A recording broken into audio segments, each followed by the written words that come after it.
Hello and welcome to Investing Confidential. Well, I guess it's confirmed now that the November election was, as we discussed, a turning point for financial assets. That's something that the theme that's been going on if you've been watching the channel. Uh, and the theme is sort of strange to see today when you say who's winning, Wall Street or Main Street, because that's been the real displacement that we've seen since the election. And by the way, it didn't matter who got elected. I mean, as we discussed now, it didn't matter because neither one of these candidates is going to address this. I mean, when I first showed this clock, it was 36 trillion. I mean, 35 trillion. Now it's 36 and a half. When I show it again, or in a couple of months' time, it'll be 37. And it's not slowing down. Okay. It is not slowing down. It just keeps going up and up and up.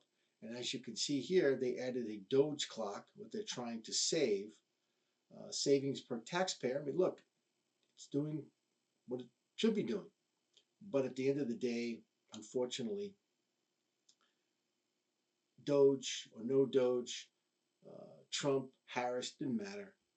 The bottom line is that the country, okay, has a huge debt problem. Governmental debt problem, consumer debt problem, and we didn't learn anything from 2008. Okay, nothing, absolutely nothing. In fact, we are in a massive bubble versus the same situation as 2008, and I'll discuss that in a few minutes. And things are going to explode. Okay, so in this backdrop, to say that Main Street is winning or beating up Wall Street, I mean, it sounds crazy, but actually that's what's happening. That's what's happening. And you're now hearing everybody talk about recession. Okay, in the past, some of us, like myself, have mentioned the recession that we had. I don't care what anybody said, there was a recession, and it wasn't that 2 months or 3 month recession during the pandemic. That wasn't even a recession. That was just a man-made, artificial nothing. But we had a recession. We had 2 months of consecutive GDP downward divisions, but no one cares about the numbers, right? Because the numbers don't mean anything anymore, unfortunately. Neither does the S&P 500, but I'll go into that. So we are entering recession. It's not going to be the recession that we're normally used to. Okay, it's going to be a different type of recession. Why? Because it's going to be a Wall Street recession more than a Main Street recession. In fact, it sounds crazy, but from a Main Street perspective, you want a recession. You need a recession to bring prices down. Okay, this whole inflation thing is being publicized the wrong way. Okay, inflation is up dramatically, but we have no deflation. So prices, they may not be going up at 8% like they were, but they haven't come down. Okay, we're going to see prices come down. We're going to see housing come down. We're going to see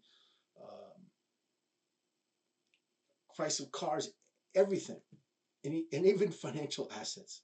Okay, so at the end of the day, this recession indicator, as you can see, the people getting worried. Okay, they're looking at different types of assets here and saying, "Hey, are we going to?" And this is probably the better way to look at it as an indicator rather than just looking at GDP. Okay, with treasuries, where you're looking at metals prices, you're looking at the S&P 500. All of these things are pointing toward a major slowdown and most likely a recession. Now, even the government, okay, now I've talked about this GDP now. This is done by the Fed. Uh, don't don't understand what makes up of it. Okay, what it makes it doesn't make any it didn't make any sense when they were saying the U.S. economy was growing 3-4%, which it wasn't. So it overshoots and under. I mean, it's not a great indicator. But the fact that they're saying that the U.S. economy now is going to be down 2.5%, okay, for the coming quarter, means there's going to be a slowdown. It's not going to be down 2.5%, but it's going to be a very tough and look, you've heard Trump talk about it. He knows it's coming. His his advisors are telling him it's coming. the slowdown is coming. And whether you want to look at it in that form or this format, we are going, this economy relating to financial assets, Wall Street, all this kind of thing is gonna fall off a cliff. Now, again, it sounds wacky, but a recession sometimes a recession is good. Politicians normally don't like recessions. They don't like the business model. They don't like not the business model, but the economic model where you have, when you have good times, you have bad times. When you have bad times, you have good times. That's the cycle of economics. And politicians don't like that because when things go down, they get voted out of office. So politicians have for years tried to figure out a way to not have economic cycles. And they use interest rates, this great experiment of zero interest rates, to do that. And it didn't work. It was a disaster. And it continues to be a complete disaster. So interest rates are not going to be the answer. People are calling for rates to go down. It's irrelevant now. We have actually good rates right now, believe it or not. Mortgage rates should not be 3%. You shouldn't be able to just buy a house, leverage up at 3%. Mortgage rates should be what they are now, 5, 6%, the cost of money. Okay, so you shouldn't be able to borrow for 30 years at 3%, 2.5%. That'll never happen again. If you have a mortgage there, like we're seeing today, this is one of the problems with real estate. But again, getting back to the recession, I mean, it's not just the GDP. We have to look at other indicators like this one. Okay, this is trucks. Believe it or not, the trucking industry runs the economy. If the trucking industry were to stop, this economy would stop. I've talked about this in the past. So the trucking industry now is also showing a recession. And what is this? This is a reflection of consumer demand. Okay, consumers are concerned. Okay, very concerned for a number of reasons. Okay, there's increasing unemployment, primarily in Washington and government-related jobs, but there is increasing unemployment. Now, that unemployment, is hurting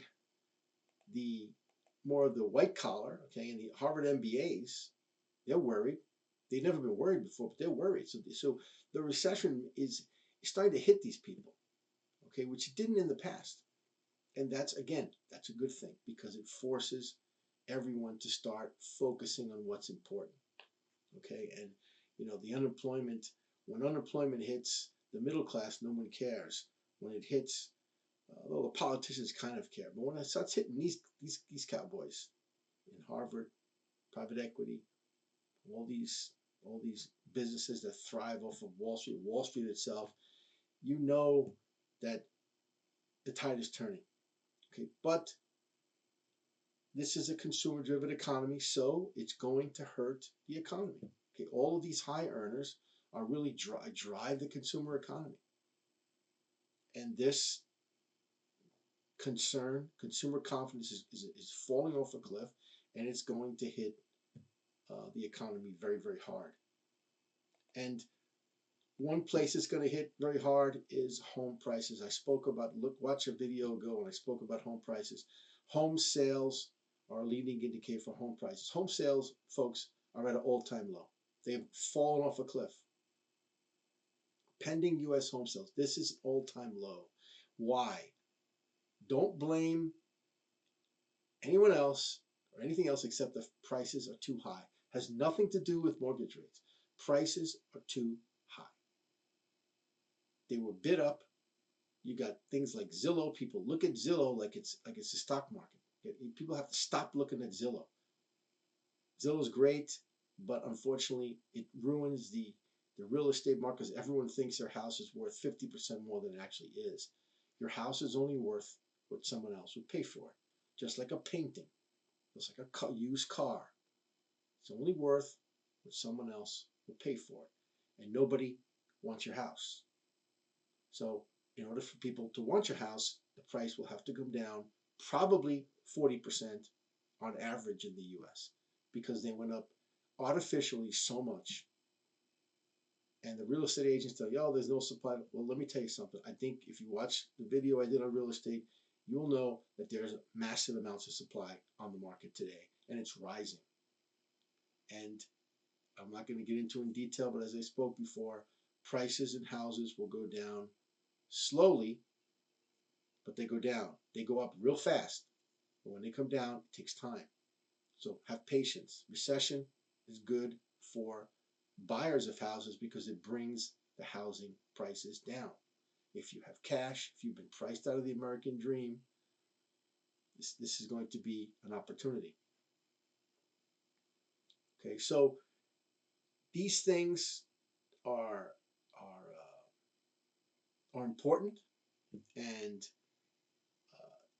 it's starting to really sink in to financial assets like the stock market, that the days of wine and roses are over, and mainly because today it comes down to earnings, right? The stock markets are always driven by earnings.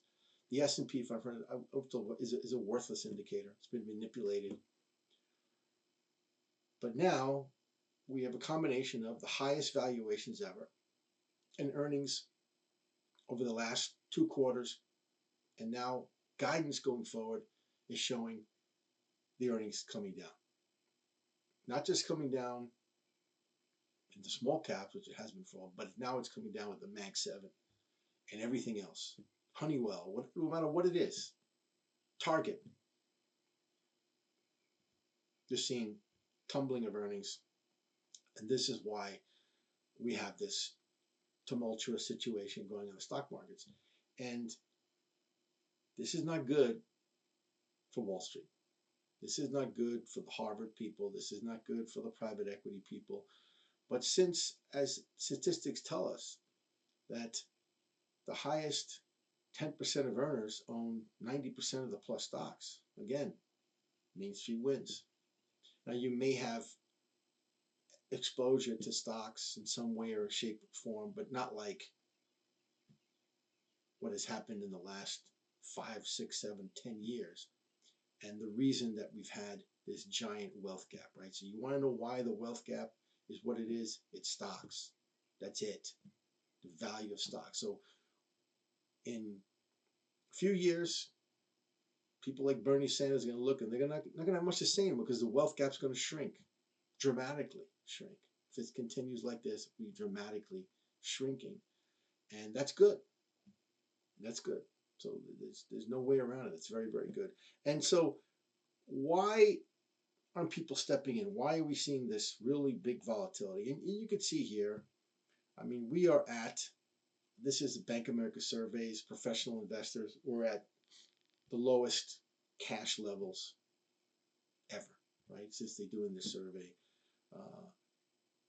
And everyone's all in. Everyone's all in. Mutual funds, all in. They don't have enough cash. So the market's coming down.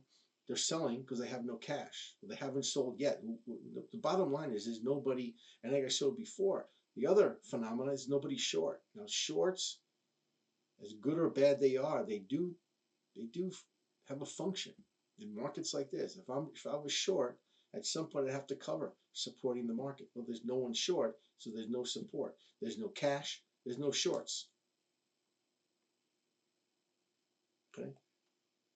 So, and people are realizing these mutual funds who've been all in on the S&P 500, all these index funds and stocks, whatever, the Mag 7, that earnings are trending lower, margins, okay, and this is why. It comes down to this, folks. Look, you want to know why? When Apple is going to spend $500 billion to move operations here into the U.S., they go from paying, pardon my word, but this is what they pay slave wages in China, right? Literally slave wages, to coming here and they're going to have to pay a living wage. They're going to have to give health care, all that costs. Now, how much is that going to increase your iPhone? maybe 50, $100, believe it or not.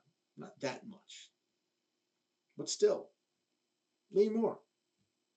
And if Apple, instead of earning 100 billion, earns 90 billion, what do you care? I don't. I don't care. I don't care. Apple's worth 3 trillion market cap. I don't care. So what you have to look at it that way. These companies, or some of these companies, a lot of these mechs, they're in the trillions of dollars. If Microsoft, with their whatever they're selling, bringing things back here, paying, let's say, programmers higher amounts instead of having programmers in Bangladesh, they have them here in India instead of India, having them here, and they have to pay them a higher wage, and the cost of their products go up a little bit. They have to make a decision: less sales, lower margins. They're going to take lower margins. They got to keep selling. They got to keep the infrastructure in place. They have to keep selling. So the margins, and look, at the end of the day, it's meaningless to the company overall, except the fact that their stock price is going to suffer. And this is what we're seeing today: the concern of lower margins for companies across the board. But think about it: if you have to reshore here and you have to bring your workers here, forget about politics. That's going to be more jobs. It's positive for MainStreet, the middle class, whatever you want to call it. And that's the bottom line. That's what you're seeing today. So if you want to know what's going on, it's this process of reshoring,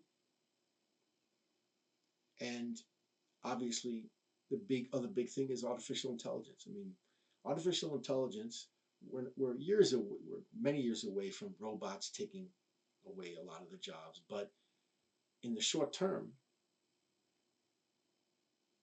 coders, high-paying coders, Wall Street professionals, all of that's the banking industry, complete disruption by AI. It's happening faster than you think. You don't see it.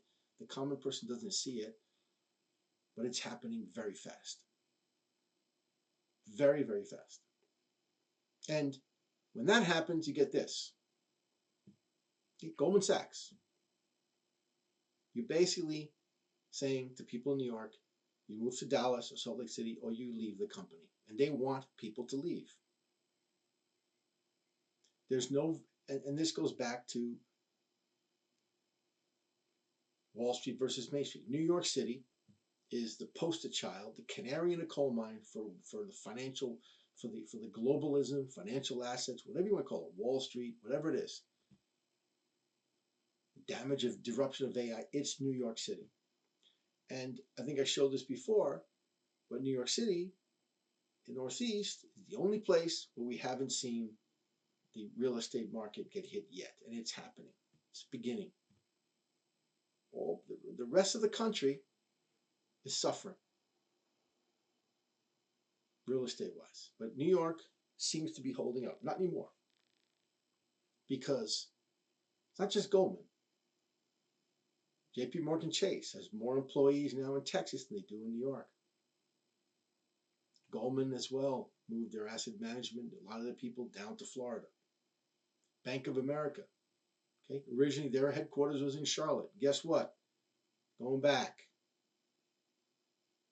Going back. And what's happened to New York City? New York City, people who listen to live in New York City, I don't care. I've talked about this ad nauseum. New York City is on the verge of collapse, meaning the epicenter of Wall Street, not needed anymore. There's no reason for it. Okay, we've lost Hong Kong.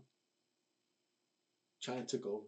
These are the great financial centers, the three great financials: Hong Kong, New York, London. We lost Hong Kong. We have Brexit in London. A lot of firms moved. France, Germany, whatever. Fractured. And here, New York, the epitome of Wall Street, the epitome of globalism, and all, unfortunately, that's bad about the concentration of wealth and financial assets. Well, that's over as well. You don't have to live there anymore. No one cares. This is a global, not a global, but it's with technology, no one cares that you have a Park Avenue address anymore. Can you do the job? Yes. Well, you live in Salt Lake City, doesn't matter. Dallas, doesn't matter. Austin, Texas, Raleigh, North Carolina, it doesn't matter. Nobody cares anymore if you have an address on Park Avenue or Wall Street. Nobody cares. And that's a good thing, folks. So again, this tells me and should tell you that the epicenter of Wall Street is collapsing, and this is a win for Main Street. So obviously, in the short term, if you're an investor and you own stocks, you've been warned for months and months and months, and now 6 months to 7 to 8 months have been wiped out. Almost a year now, especially in the Nasdaq, has been wiped out in a few months. Okay, you can hold on if you want. Great. Long term, you may be right.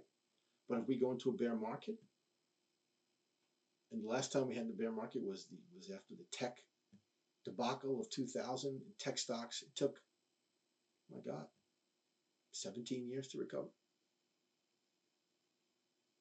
So again, if you're invested in stocks and you believe like I do that Main Street is beating Wall Street, just be very, very careful out there.